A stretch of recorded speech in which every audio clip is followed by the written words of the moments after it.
ఇంతకుముందే చెప్పిన ఎక్కువ మాట్లాడినాను. ఎందుకంటే ఈ విషయం గురించి చెప్పేది ఉద్యమకారులు చాలామంది ఉన్నారు.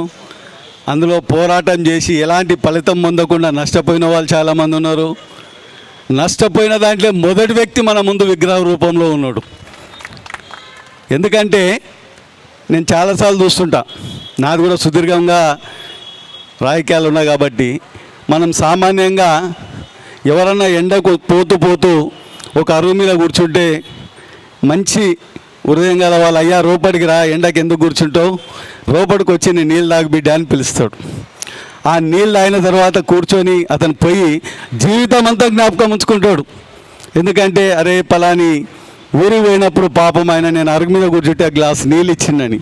కానీ ఇదేం దరిద్రమో, మన రాష్ట్రంలో ఎవరైతే షెల్టర్ ఇచ్చి చేస్తున్న ఉద్యమాలకు సాయం చేసిన వ్యక్తులకే కనీసము మర్యాద ఇవ్వకున్నా, గౌరవం ఇవ్వకున్నా, కనీసం వాళ్ళని గుర్తుపెట్టుకునే ఏదేమైనా రాజకీయాలలో పదవుల గురించి అనేక పాటలు పడుతూ అనేక పైరవులు చేస్తూ వ్యక్తిత్వం చంపుకొని పదవులు చంపుకొంచుకున్న ఈ కాలంలో ఆనాడే ఈ రాష్ట్రంలో, ఉమ్మడి రాష్ట్రంలో తెలంగాణ జరుగుతున్న అన్యాయం గురించి తన పదవినే వదులుకొని ఈ తెలంగాణ రాష్ట్రానికి న్యాయం చేయాలని భావించిన కొండా లక్ష్మణ్ బాపూజీ గారికి ఈ రాష్ట్రంలో మనం అనుకున్నంత రాష్ట్రం వచ్చిన తర్వాత గౌరవం లభించలేదని నేను అనుకుంటున్నా.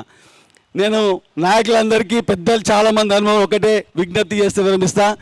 మనకేదన్నా అవకాశం వచ్చినప్పుడు, మనకేదన్నా 10 మందికి చేసే శక్తి వచ్చినప్పుడు పెద్దలకు భయపడి, ఉన్నత వర్గాలకు భయపడి, వాళ్ళు చెప్పు చేతుల్లో ఉన్నంత కాలం ఇదే టెంట్ల కింద మీటింగ్ పెట్టుకొని, ఇదే 50 మందితోని మీటింగ్ పెట్టుకొని, మన ఫోటోలు మనమే ఫేస్బుక్లలో పెట్టుకొని అవకాశం వస్తే మనవి పోయి ఇళ్ళలో వండుకుంటాం. కానీ ఈ జాతి ఎప్పుడు కూడా ముందుకు పోదు.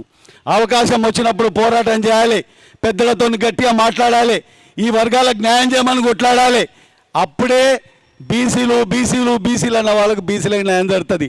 ఇవాళ నేను గర్వంగా చెప్తున్నా, నా పార్టీలో నేను 50% పైన జిల్లా అధ్యక్షులని ఇవ్వడానికి కిషన్ రెడ్డి గారితో మాట్లాడి కొట్లాడి ఇప్పించుకొని ఇప్పటికే 50% ఈ ఉమ్మడి రాష్ట్రంలో ఎప్పుడు కూడా బీసీలకు జిల్లా అధ్యక్షులకు 50% రాలేదు. 15% వస్తే మా ఎక్కువ.